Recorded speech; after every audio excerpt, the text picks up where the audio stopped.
Bonjour. Rapprochez-vous, il n'y a pas de souci. English, French? English, okay. Well, good afternoon. Sorry? Yeah, but it's okay. Stefan is also joining. So this presentation is about drilled foundations in France. And we're doing this today because we have our partners here, Rijnknecht, they're listening what I'm going to tell about them. It's also because last weekend we actually did complete the second wind farm with drilled monopiles. And I thought probably 1 year ago we would be end of June, middle of June, in a period where we would finalize the works. I thought, let's talk about that story. And of course, I hope you have some questions at the end. So what does it mean? As I said last weekend, foundation number 134 went in. And actually, what did we do? We had to surmount what you saw on the previous slides, a huge rocky site with swells, difficult soils.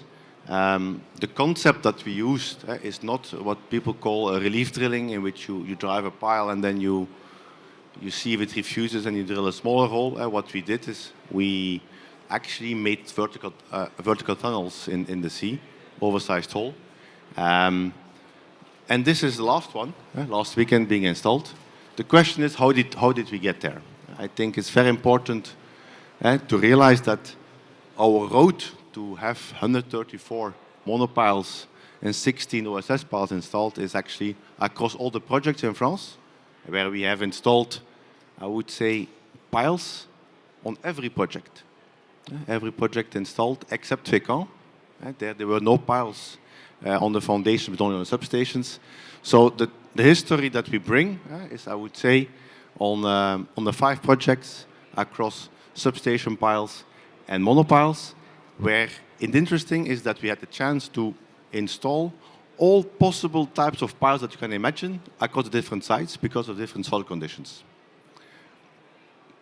And how does that look like? Yeah, we of course have the suction buckets, which we do not use in France because we have not had enough soft soils.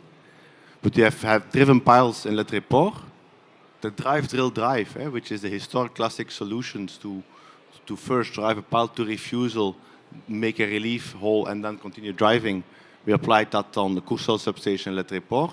The drill and grout, which we did extensively on the jackets of Noirmoutier and Saint-Nazaire. And then we have what we call the insert pile.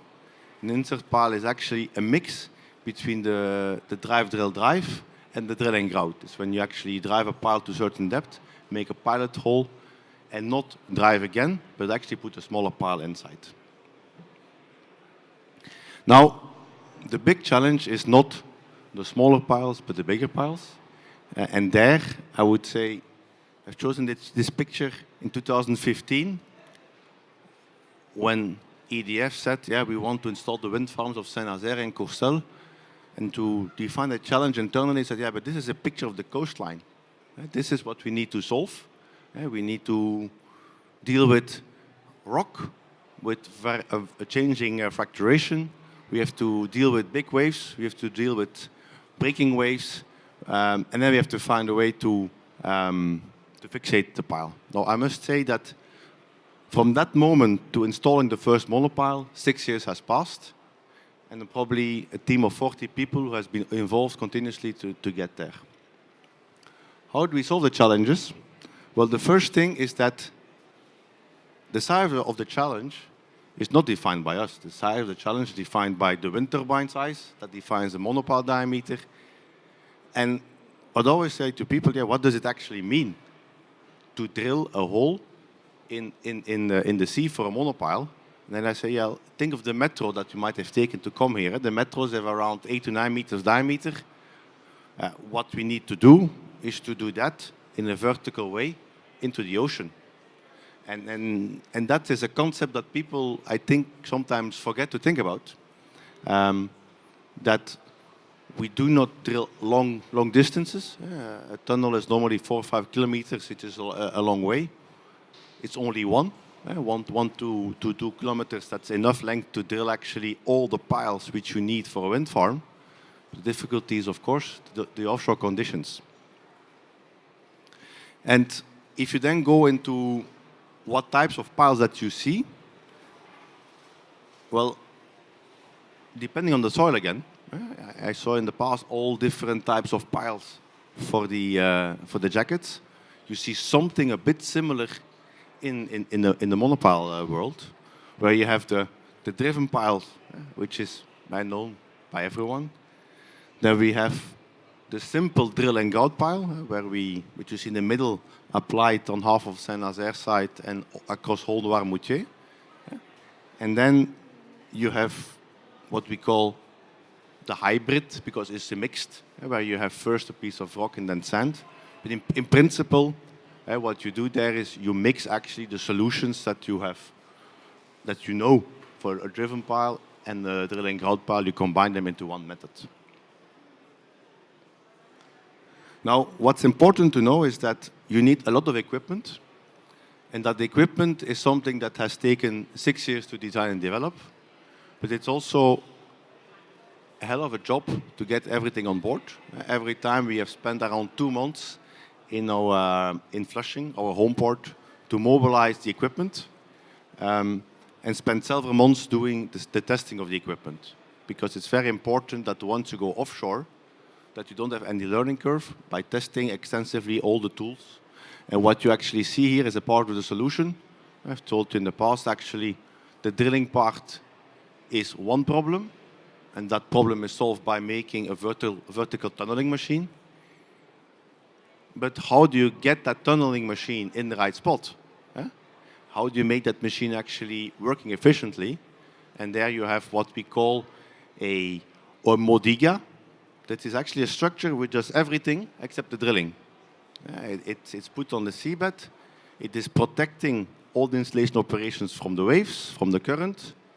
It is putting a guiding to the drill in what we call the liner. That's this little tube, or I say little, it's an 8 meter tube, and that tube will actually carry the drill.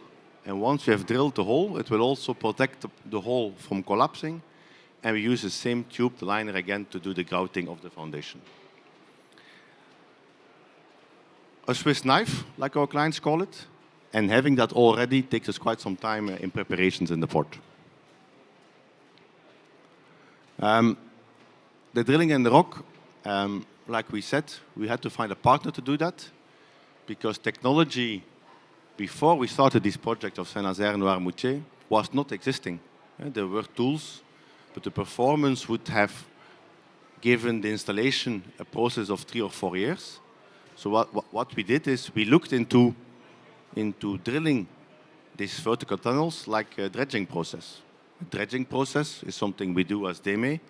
We are a marine contractor, and we are here because of offshore, but half of the time we also do dredging. What is dredging? Dredging is cutting rock. So we used that knowledge and we said, we want a machine which is having a certain amount of drilling speed to achieve the business case of the client. And that means we need a pump of this power. We need a cutting speed of that power. And we looked into the market, who can provide that? And then we found one company, Herrenknecht, who is listening here. I hope they can confirm that. And they were able to do this. But it's important that it's a partnership model. We never went to the market and say, what is available? We said what we wanted, and that is what we actually bought. And today we are the owners of those machines. That's the drilling aspect. The other aspect I explained in the past, it is the Swiss knife, the modiga, which is protecting installation operations. But the seabed itself, I would dare say, it is looking like the room here. It's not flat at all. It's very uneven.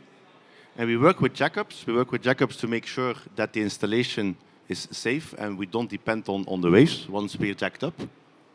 But the seabed is not flat. So every time before we actually go into operation, we have to flatten the seabed. So you see on the bottom right for you, kind of a survey how uneven the seabed is. So we had to flatten it. And then you have two methods. Either we flatten it with the dredger, or we actually put some, I call it stilettos. If you work on high heels, you can avoid the unevenness of the seabed. So we modify the legs of the vessel to actually position ourselves on top of the rock. Essential element to the approach is the protection from the waves. Because when you drill, like when you are actually driving a pile, you don't spend half a day on a location, you spend 2, 3, 4, 5 days on one location. It means the weather will constantly change. In order to make sure you do not interrupt the operations, you have to be jacked up, because you're not depending on incoming swells.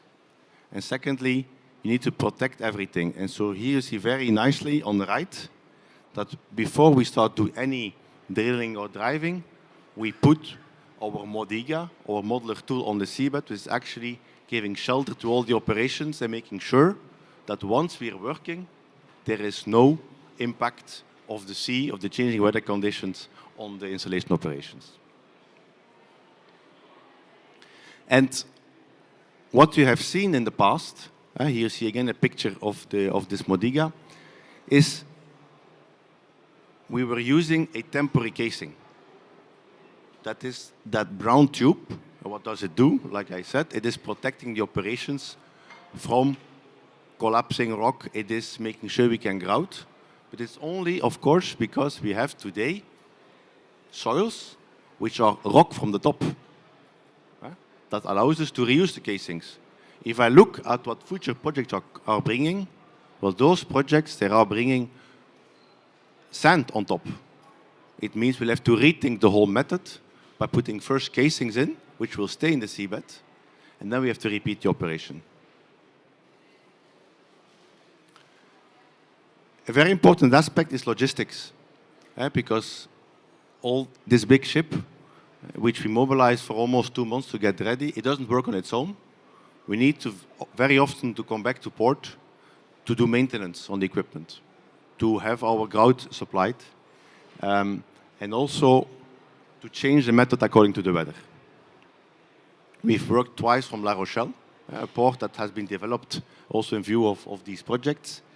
And I think we have, at the start, very much underestimated how important it was to have this port available close by. Because what you actually see is that you start an operation, you start grouting, but you see your soil is much more fractured than foreseen. It means you're pumping much more grout than that you have planned. You can then do two things. Either you let the PSV come by to resupply, or you sail back yourself to port to take in more grout. But then again, the question is, if that port is very far away, you lose that flexibility. That is how we have installed this foundation. Now, what does the future bring?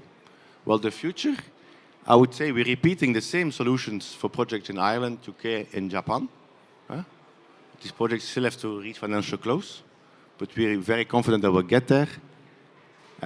We also have to be ready for much larger foundations. Today, we have installed foundations of 8-meter diameter, 7 to 8 meters, for wind turbines, 6, 7, 8 megawatts. But in the future, we have foundations for 50 megawatt wind turbines. They will be much bigger. It means we need bigger drilling machines. Means we need more grout. It means we need a bigger crane. So in that regard, you might have seen that a few months ago, we have expanded our fleet with buying 2 new vessels from a Norwegian company called Hafram with 3,000-ton cranes. So it means for the future projects for monopiles, we're also ready. And afterwards, the question is, very deep projects, 60, 70, 80 meters, they will not use monopiles in the future. They will use jackets. They will use floating wind. And for that, our next development step is, of course, to apply the same principles of taking ownership of the technology, looking for the right partners to develop the technology, and then develop solutions which a subsea template maybe operated from a floating vessel to actually drill anchor piles for jackets, anchor piles for floating wind. So that's where we're going. Any questions?